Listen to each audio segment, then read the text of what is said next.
Oi, pessoal, sejam muito bem-vindos ao canal aí, nosso primeiro vídeo começando hoje.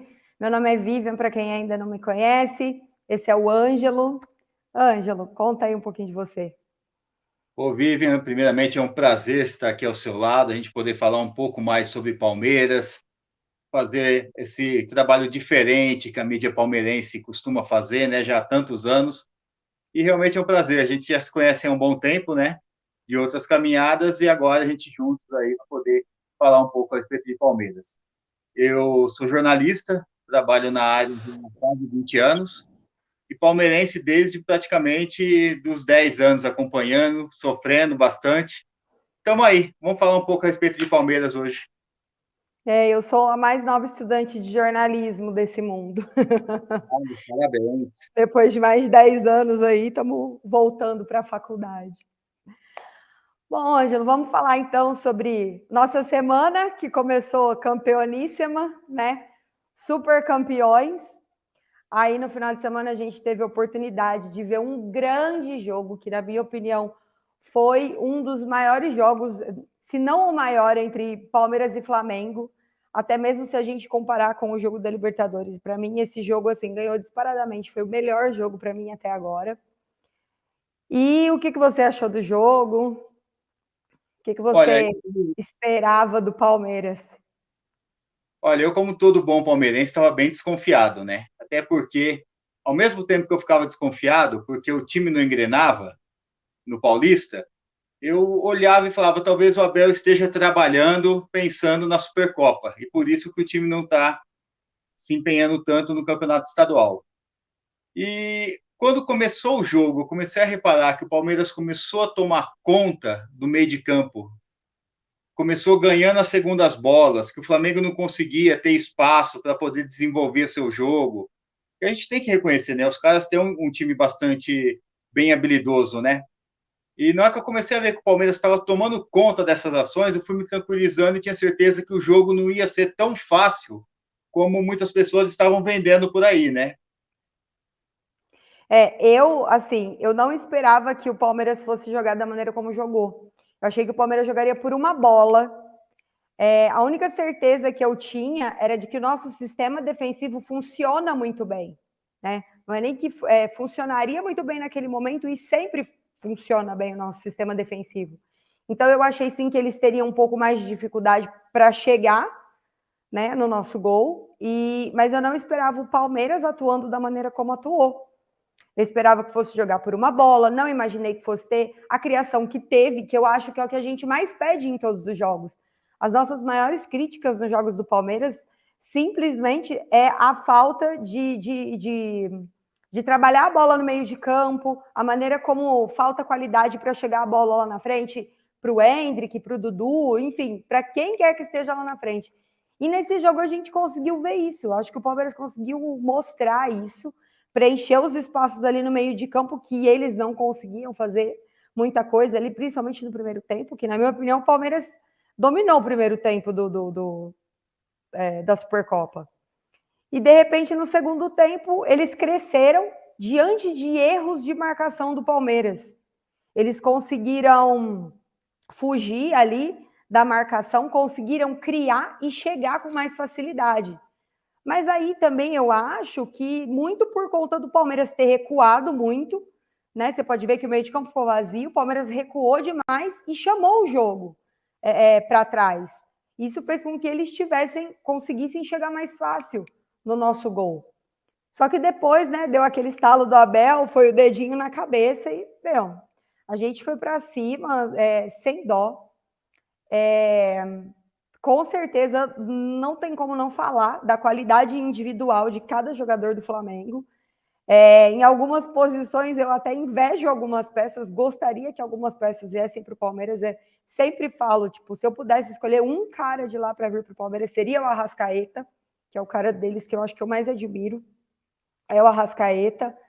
E mesmo assim a gente conseguiu segurar ele, a gente conseguiu intervir em muita parte da atuação dele e ele acabou criando menos, chegou menos, enfim.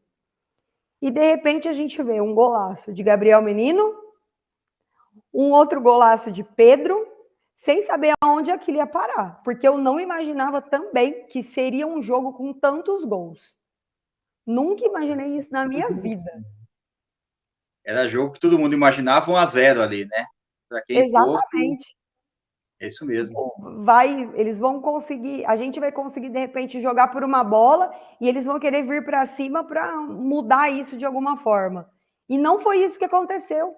Foi um jogo de muitos gols, assim. Então, cara, foi sério, deu gosto assistir, deu gosto assistir. Eu gosto de assistir jogo assim, sabe? Que eu acho que mostra a qualidade dos dois. Não tem como falar que eles foram ruins ou eles têm qualidade individual para conseguir lidar com algum problema que eles tenham em elenco, enfim.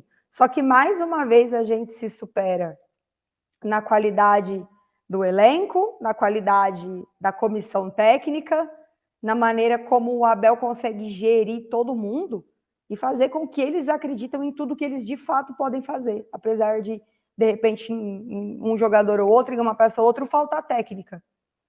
Mas eu acho que, foi um jogo que só enalteceu mais uma vez Abel Ferreira e o elenco que a gente tem, que a gente pode reclamar aí de muitas coisas ligadas à diretoria, né? Mas do elenco que a gente tem, a gente não pode reclamar em nenhum momento.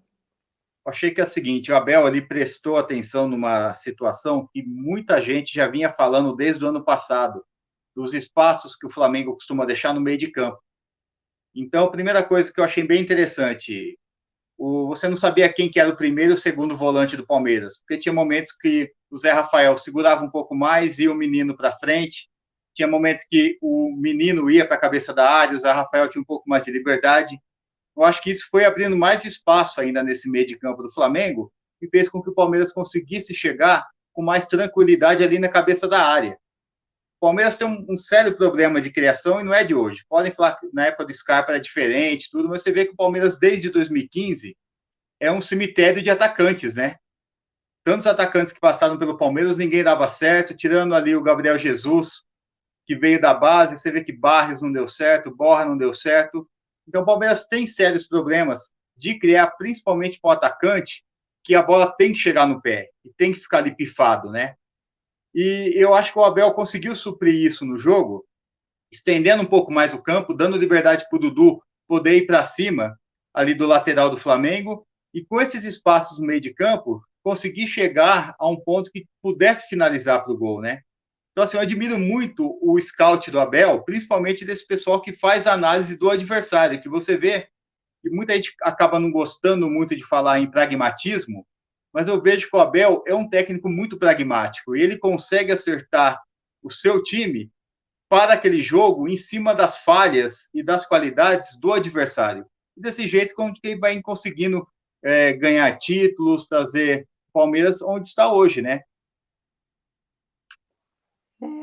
É isso aí. E, mais uma vez, a arbitragem interferindo, porque eu achei totalmente desnecessário algumas coisas que o árbitro fez, como a expulsão do Abel, evitar dar o cartão para o Everton naquele momento, para não ter que dar o vermelho para o Gabriel, né? Porque ele já tinha um amarelo naquele momento. E, tipo, aquele escanteio que não tem nem como não falar daquele escanteio. Quando saiu ontem o áudio do VAR, que eu fui olhar porque estava todo mundo falando tanto que não, ele interferiu, estava impedido, não estava e tal. E claramente, para mim, não estava. Ele Sim. Em nenhum momento atrapalha o Pelo Santos. contrário, ele tira o corpo, né? Ele tira o corpo para dentro do gol. Exatamente. E o Santos encolhe o braço.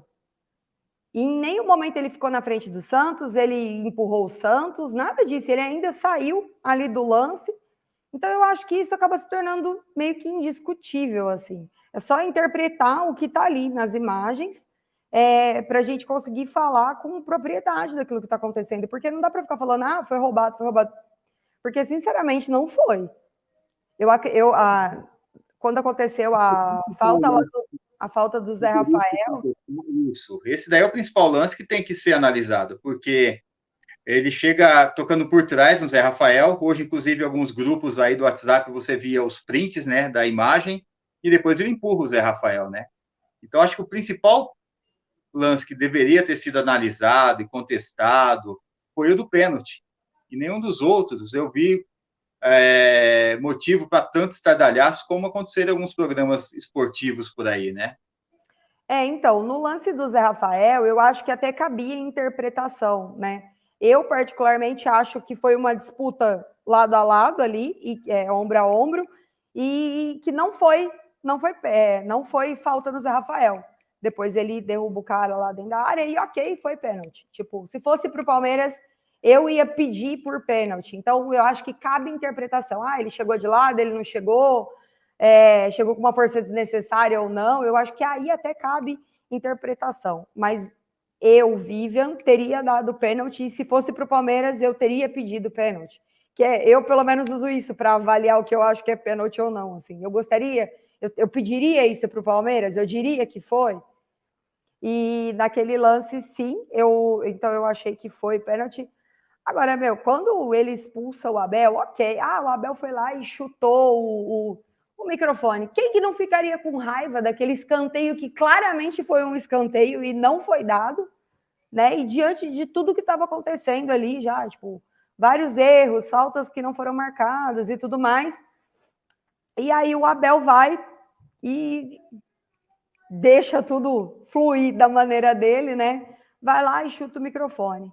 Aí, mais uma vez, entra a imprensa ridícula, com reportagens ridículas, querendo depreciar totalmente um cara que já demonstrou ter tanto caráter, que já fez tanto pelo futebol e pela sociedade brasileira, e tenta acabar com a imagem do cara. Eu, se fosse o Abel, ganharia um dinheiro só metendo processo nos outros, de tanta porcaria que o pessoal fala dele nessa internet. Não, realmente é uma má vontade com o Abel que você não entende de onde vem, né? Porque o Abel vem fazendo mais do que muito. Hoje eu assisti na hora do almoço o esporte e começaram a fazer uma comparação entre Abel e Dorival Júnior. E teve um jornalista que falou que o Abel ainda tem que se provar muito para chegar onde chegou o Dorival Júnior. E eu não sei o que seria se chegar onde chegou o Dorival Júnior, porque o Dorival, até hoje, nunca foi um técnico de primeira prateleira, como costumam dizer hoje, né, do futebol brasileiro, aquele cara que é cotado para a seleção, que é cotado para ir para a Europa. Ele sempre fica ali, né? Ele belisca algum time maior, mas depois cai, vai para o Ceará, depois volta, faz alguma coisinha, cai de novo. Ele não é um cara que se mantém, né, entre os grandes nomes, entre os técnicos brasileiros. E hoje eu vi essa comparação e eu achei extremamente desnecessária, né? Porque hoje eu acho que não tem como você não falar que o Abel é o principal técnico que trabalha no Brasil. Porque eu acho que nos principais momentos, em momentos-chave, ele mostra o tamanho que ele é. E é uma coisa que a gente cansou de ver técnicos brasileiros de perder a oportunidade de grandes títulos. Por quê? Porque se mostram despreparados, coisa que o Abel nunca se mostrou nesse período, né? Pelo contrário, ele se mostra que ele entende muito bem o que ele está fazendo, de como que é essa questão do futebol, como que se prepara uma equipe, como que ele se lida com o ego dos jogadores. Então, e na hora que eu vi essa comparação e o cara falando que hoje o Abel precisa se provar em cima do que foi o Dorival para o futebol, uma coisa que eu olho e falo, gente, onde que chega a imprensa, né? Onde chega a imprensa? E tudo que foi falado do Abel nos últimos anos, né, comparações que foram feitas desnecessárias, ligando ele até a fatos históricos, enfim, eu acho que existe, como sempre existiu com o Palmeiras, uma falta de vontade por parte da imprensa. E acho que a maior prova é a maneira como que foi organizada essa Supercopa. A Supercopa foi feita para ser uma grande festa para o flamenguista. E não foi isso que aconteceu, né? Eu estava até brincando no nosso grupo lá, que foi mais ou menos como se fizesse uma festa para apresentar o filho, né? E chega o amigo chato do filho, vai lá, toma a bebida, pega o melhor presente e leva embora, né? Foi mais ou menos o que aconteceu sábado. Você vê, o Abel mesmo fez aquela declaração que eu achei bem legal antes do jogo, falando das câmeras posicionadas todas para a torcida do Flamengo, né? E você via que era uma festa, né? A escolha do estádio, a venda dos ingressos antecipados para a torcida do Flamengo, o formato das câmeras, todas viradas para a torcida do Flamengo. só esqueceram de combinar com o Palmeiras, né? E aí que onde melou o chope do povo, né? Foi lá e tomou conta da festa deles. E só mais uma coisa também que eu vi também muito nas transmissões falando, porque nós vemos setores vazios na torcida do Palmeiras e não na do Flamengo. Não ia ver mesmo. Os caras ficam vestidos de vermelho e preto e a arquibancada, as cadeirinhas lá, todas eram vermelhas. Vai conseguir ver o quê naquele mundo de gente? Então, assim, além de tudo, além de toda a má vontade com o Abel, foi nítida a má vontade com o Palmeiras, de ter escolhido o estádio em Brasília, a maneira como foram feitas as vendas, meu, você colocou tudo, assim, é perfeito. Aí o Palmeiras chegou lá e acabou... A bandeira do Pelé lá, que colocaram lá para a torcida deles, sei lá quem foi que patrocinou aquilo, e colocaram lá para a torcida deles, como se não houvesse outra torcida lá dentro, como se não houvessem outras pessoas ali que gostassem do Pelé, né? Independente de qualquer coisa. E, de repente, o Palmeiras vai lá e acaba com a festinha de todo mundo, inclusive da mulher do atual presidente aí, né? Então, e o que eu achei mais interessante é o seguinte, mais uma vez mostra que o Flamengo tem uma torcida turista, né? O Nós pessoal que... vimos vários vídeos na internet. Pô, um monte de macho, todo mundo sentado, assistindo, como se estivesse assistindo um concerto de ópera, né? Todo mundo sentado, quietinho, olhando. E ao contrário do que acontecia do lado do Palmeiras, né? Então, assim, Palmeiras realmente melou a festa flamenguista, né? E agora esperar o que vem para esse ano, né? Porque ano passado nós tivemos muitas questões questionáveis. Questões questionáveis é boa, né? Mas vamos lá. Muitas Situações. situações questionáveis, né? Em relação à arbitragem, o que aconteceu na Copa do Brasil, no próprio jogo contra o Atlético Paranaense na Libertadores, enfim. E vamos ver como vai ser esse ano, né? Porque se a gente tiver que passar por tudo isso novamente, é algo que eu acho que a torcida não vai querer, né? E aí vai... Eu acho que é aí onde entra a cobrança do Abel com a diretoria, né? Quando ele fala que ficar vivendo de mandar e-mail para a CBF não vai adiantar muito e tudo mais, e não vai mesmo. A gente viu aí que fizeram, gente, agora, na Supercopa, e o que a Leila fez? Nada. Então, eu acho que quando a torcida do Palmeiras cobra a Leila, né? Além de todas as falsas promessas que ela fez, porque é o que a gente cobra dela, né? A gente só cobra coisas que ela mesma prometeu. Eu acho que entra também o fato de você ser atuante como palmeirense nos bastidores. Cobrar quem tem que ser cobrado de forma direta. E não ficar com e-mail, não ficar com outras coisas assim, igual ela faz, porque eu, sinceramente, não vejo ela colocando a boca, falando para um ou outro, buscando alternativas para que esse tipo de coisa não aconteça, né? Então, de fato, a gente espera que seja diferente e que principalmente a nossa diretoria seja mais atuante aí nos bastidores, que eu acho que falta bastante isso para o Palmeiras. Eu acho que duas coisas que eu esperava muito da Leila. Primeiramente, essa questão de representatividade. Eu achava que ela seria mais ou menos uma linha Paulo Nobre, sabe? De pegar, falar, enfim, porque ela, pelo menos, passava essa impressão no início, né? Da maneira como ela dava as entrevistas e tudo mais. E outra coisa que eu esperava, um pouco mais de ousadia por parte da Leila Pereira, né? Tudo bem, eu acho que o Palmeiras está longe de ser uma terra arrasada, né? E não tem que contratar, tem que trazer e tal. Porém, nós temos necessidades no elenco que precisam ser supridas. Isso daí todo mundo sabe.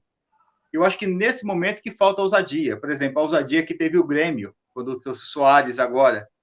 Pode ser fim de carreira, medalhão e tudo mais, mas movimenta o clube, né? E é uma coisa que o Palmeiras já tem alguns anos que não consegue fazer, é justamente movimentar. Aquele negócio de todo mundo querer ir na loja para comprar a camisa, de querer ir para o campo para ver o cara jogando. Ele esgotou, né, as camisas. Justamente. Então, eu acho que falta um pouco de ousadia por parte dessa diretoria do Palmeiras. Tudo bem, eu entendo a questão da responsabilidade. Até aí, alguma coisa que pode realmente ser necessária, a gente não sabe como é. Que falta um pouco mais de ousadia, eu acho que falta um pouco mais de ousadia para o Palmeiras, né? Nesse mercado da bola. Então, que nem hoje, eu assistindo até o Nicola na hora do almoço, falaram em Arangues querendo voltar para o Brasil, falando em Thiago Mendes, né, que teria sido aí feita uma especulação por parte do Palmeiras, que são bons nomes que poderiam aí movimentar um pouco, né, o clube. E a gente não vê essa vontade da diretoria. Então, acho que falta mesmo um pouco mais de efetividade nessa questão de representatividade junto à Federação Paulista e CBF, e principalmente, falta eles enxergarem o tamanho do Palmeiras e onde eles podem chegar através do Palmeiras. É, com certeza. Hoje eu falo, a Leila, eu não vejo méritos da Leila em tudo que o Palmeiras tem ganhado nesses 2 últimos anos, né? O ano passado e esse ano. Por quê? Porque tudo veio acontecendo por coisas que outras gestões, que as gestões anteriores fizeram, né? O que a Leila fez de bom? Renovou com o Abel. Só. Sim. Sabe? Tipo, o Abel hoje, eu não enxergo o time do Palmeiras sem o Abel. Mas um dia isso vai acontecer. E ele precisa deixar jogadores treinados, jogadores experientes, com uma mentalidade diferenciada dos demais, e eu tenho certeza que ele vai fazer isso. E para isso a gente também precisa de elenco, para que quando ele saia, o Palmeiras não sinta tanto. Vai sentir, mas para que isso seja minimizado da melhor forma possível. Então, eu não vejo méritos da Leila ganhando a Copinha, eu não vejo méritos da Leila ganhando a Supercopa. Eu acho que falta muito ainda para ela, de fato, se fazer uma presidente vencedora dentro do Palmeiras. Né? Até porque ela vem, assim, depois, antes dela, vieram 2 caras que, ao seu modo, fizeram muita diferença, né, na história próxima do Palmeiras, né? Você pega o Paulo Nobre, que vem, põe o dinheiro e transforma o Palmeiras da água para o vinho. Depois você tem o Gagliotti, que tem um tom mais moderado, mais conservador, porém que conseguiu, né, dar uma continuidade nesse trabalho. Principalmente do lado do Matos ali. Muita gente critica o Matos, só que o Matos trouxe a base desse time, né? É aquela galera que veio lá atrás com ele. Então, eu vejo nesses dois muito protagonismo, que eu não consigo ver nela ainda, né? É isso. Eu traria o Matos de volta sem pensar. Hoje eu não sei se ele viria, eu não sei se ele teria vontade de voltar, por conta de tudo que aconteceu, né, nesses últimos anos, porque eu acho que até ele esperava que a Leila chamasse ele quando ela entrasse. Ele né? deixou isso, né? E aí, quando tem uma negativa dela, que daí ele não vem, mantém-se o Barros, que até hoje não sei qual que é a função dele de fato, de verdade, dentro do Palmeiras, do papel, eu sei que ele faz. Agora, de verdade mesmo, de atuação, até hoje não descobri. E deixa o Palmeiras desse jeito, assim, com nomes pífios, não, sabe, com contratações que você consegue botar um grande ponto de interrogação em cima, que muitos que vieram até hoje não acrescentaram em nada. Mas um precisa ter tempo. Ok, mas assim, a gente quer que o jogador chegue e que acrescente algo ao time quando ele chega. Não dá para passar o ano inteiro, 2 anos, esperando o cara fazer alguma coisa, esperando um rendimento. Ele precisa acrescentar de alguma forma. Né? E a gente tem um pouco de dificuldade de enxergar isso hoje nas últimas contratações que a gente teve. Eu achei até que ele começou bem, né? Que ele trouxe o Vinha, que era um cara que se destacava no futebol uruguaio. Quando o Vinha sai, ele traz o Piquerez, que substituiu bem o Vinha. Eu acho que ele até começou bem, em alguns casos ali, algumas reposições. O Murilo, eu achei um puta de um achado, né? Porque ninguém lembrava desse cara lá no Lokomotiv, veio e vestiu a camisa e hoje é titular incontestável. Só que eu acho que ele falhou muito na hora de montar esse banco do Palmeiras, né? Você vê, tem jogadores que não mudam a história de um jogo ali no banco. E esse daí é o maior problema. Você viu, entrou Navarro, entrou o Breno Lopes. Eu acho que aí também o Abel deveria ter tentado o Giovani, que é o menino do drible, que poderia ir para cima, fazer algo diferente, que tem vitalidade também para poder ajudar um pouco a marcar atrás. Então, eu acho que esse daí que é o problema. Comparando, pegar o Flamengo, que foi o último time aí que nós pegamos no sábado. Você vê, entra o Cebolinha, entram jogadores que têm peso, têm lastro no futebol. É uma coisa que nós não temos. Volto a falar da falta de ousadia dessa diretoria. Né? Poderia muito bem pensar desse jeito. Né? Bom, o cara tá parado na Europa, eu vou trazer ele vai fazer diferença. No momento eu vou precisar desse jogador, ele vai estar pronto, né? Coisa que nós não temos hoje, né? São jogadores prontos para poder pegar e entrar numa roubada. Imagina se, sei lá, o um meia machuca, vai, o Rafael Veiga machuca, na sexta-feira ele não consegue jogar sábado. Quem que faria essa posição? Será que o Tabata, nosso buraco aumentaria ali no meio de campo. Entendeu? Então, acho que falta isso, né? Tudo bem, gasta, o jogador custa caro, é um dinheiro exorbitante, mas o futebol hoje é desse jeito e não vai mudar de uma hora para outra. Não adianta achar que a partir de amanhã o jogador vai cair o valor, vai trazer por um valor, um preço irrisório. Por exemplo, Thiago Mendes, falaram hoje, especularam tal. O salário dele hoje parece que é 1.800.000 mês. Né? O futebol brasileiro é um absurdo, pode ser, mas se você quiser trazer um cara desse tamanho, é o tipo de cifras que você vai ter que lidar, né? Não tem outro jeito, não tem outra solução mágica para você arrumar um menino que está jogando, sei lá, no Sport Recife, que vem e que faça aquilo que você precisa, né? Às vezes você precisa gastar e trazer quem você tem certeza, né? É. E agora, o que você espera aí do jogo, né? Quarta-feira tem Mirassol e Palmeiras. O que você está esperando desse jogo? Como que você acha que vem aí a escalação do Palmeiras? Eu espero o time titular, né? Até porque nós estamos numa fase em que o time se prepara, né? O time está se formando. E não é momento de ficar poupando o jogador, né? Nós viemos aí com 2 empates, que, ao meu ver, não poderiam ter acontecido, né? São Bento e São Paulo. E eu acho que tem que pegar e colocar todo mundo para jogar, dar ritmo para esse pessoal, né? Tudo bem, ó, Dudu, você vai jogar um tempo, Gomes, você joga um tempo, Rafael Veiga, você joga um tempo, e depois no segundo tempo colocar a molecada, até porque esse time do Mirassol, a gente tem péssimas lembranças dele, né? Acho que a última coisa que eu quero é a gente chegar lá em Mirassol e ter outro problema com ele, né? Então, acho que tem que pôr a galera para jogar mesmo, e dar ritmo de jogo, que a gente precisa já pensando, né? Que logo, logo começa a Libertadores, começa a Copa do Brasil, chega no mata-mata do Paulista, a gente precisa estar pronto para isso. Eu também esperava que viesse com o time titular, mas eu não acho que ele vem com o time titular. Eu acho que ele vai dar uma segurada em alguns jogadores e talvez esse jogo ele use para colocar alguns meninos da base que a gente tanto pede e ver como os meninos vão sair. Eu acho que pode ser um desses jogos em que ele vai usar, né, para ter noção de como que os meninos vão desempenhar aí jogando um tempo todo. Quem não quer ver o Giovani jogar? Eu quero ver o Giovani jogar. Bom, Eu não consigo imaginar o Giovani sendo pior que o Navarro. Não consigo.